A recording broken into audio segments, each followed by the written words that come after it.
Former President Barack Obama, in a virtual town hall hosted by his foundation Wednesday, called on demonstrators to channel their anger over George Floyd's death into an opportunity to make leaders uncomfortable and pressure them into making real policy changes. The town hall was hosted by the Obama Foundation's My Brother's Keeper Alliance, which supports young men of color.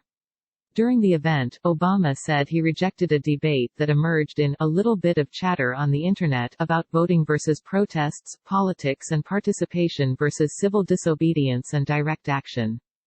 This is not an either-or. This is a both, he said. And to bring about real change, we both have to highlight a problem and make people in power uncomfortable, but we also have to translate that into practical solutions and laws that could be implemented and monitored and make sure we're following up on. Angela Stanton King says Biden should have done much more to combat racism.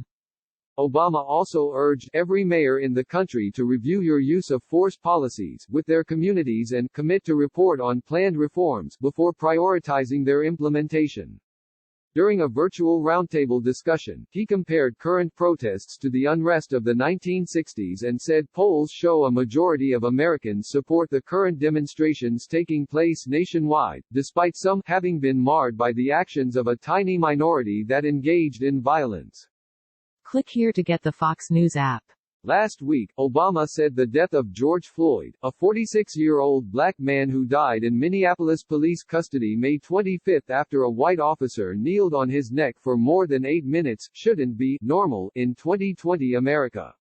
He laid out plans for change in a post on Medium and countered the argument made by some protesters that demonstrations will facilitate more societal change than voting.